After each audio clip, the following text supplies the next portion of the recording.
Hello, my name is Bill and I am here to prove that banning assault rifles in any form will not reduce gun violence enough to make a difference and is unconstitutional. Hello, my name is Cindy and I have come here today to prove that the US needs significant gun control, and the first step in that is the federal government should reinstate a form of assault weapons ban that was enacted during the Clinton administration, in which without training, background and mental health checks you cannot own an assault rifle. I'll get right to it then. The Second Amendment gives us the God-given right to bear arms. It's really that simple. This idea that we don't need assault rifles is preposterous. We must be able to maintain a well-armed militia at all times to prevent the government from having too much power.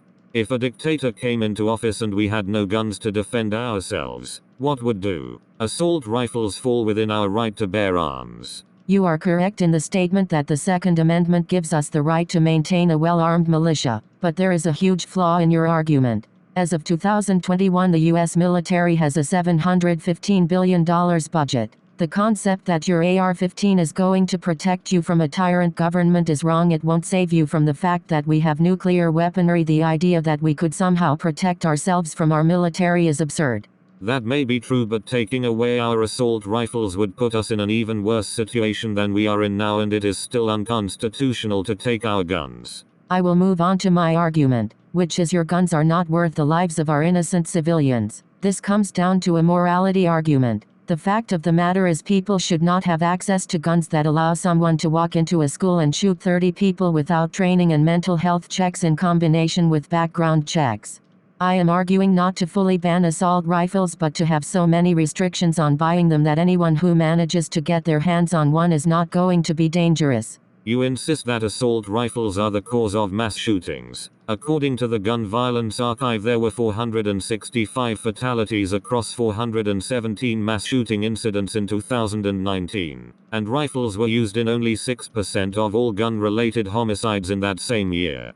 A life saved is a life saved. You are arguing statistics and I am arguing morality right now. This is a great transition into my next argument, which is that an assault rifle ban is not going to save enough lives to implement. They are simply not even close to the leading cause of firearm-related deaths. You are trying to take away the rights of law-abiding citizens that live in mostly rural areas, which is where most of these assault rifles are. You are disarming civilians, not criminals.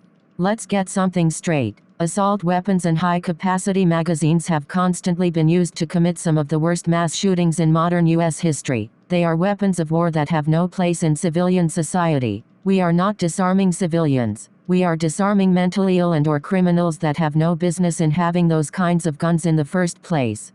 You are not taking into consideration that people are going to slip through the cracks anyways, and not everyone with a mental illness is going to commit a mass shooting. I disagree, but I will move on. During the time that this was enacted, we saw a significant decline in mass shootings. By the end of this ban that lasted from 1994 to 2004, states reported up to a 72% decrease in mass shootings, and the shootings they did still have were 70% less lethal. Those people that fall in the 6% should still be alive, and if in the future we can save 6% every year, that number starts to grow.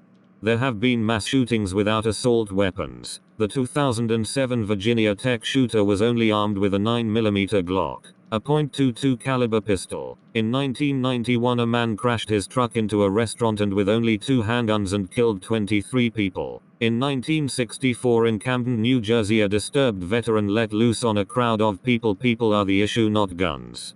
You only named 3 scenarios that are highly unusual. There are always going to outliers. Let's move on. There is no clear definition as to what an assault weapon is. Features like a folding stock or muzzle brake have barely any sway on the function of a firearm. Yet these components were explicitly restricted as common characteristics of assault weapons.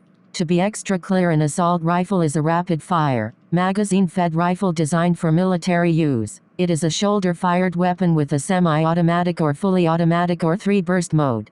As to my final argument, the government is not taking away your guns nor violating your rights by not banning these weapons, but requiring harsh restrictions on them so that the people that intend to use these guns to harm people will not be able to get their hands on them. You need to prove how bad you want it by going through the training, the mental health and background checks.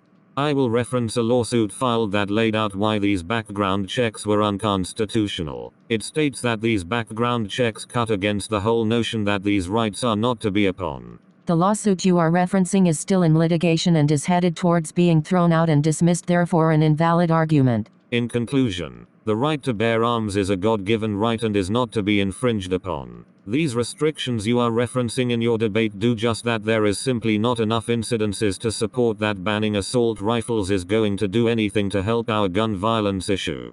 For my closing statement, I would just like to reiterate again that times are changing. People are dying and something needs to change. If you cannot complete the necessary training or pass the background and mental health checks, you do not need a gun of that caliber. Lives are always worth saving. It was great talking with you today, but I must get going now. Have a great day. Same to you, Bill.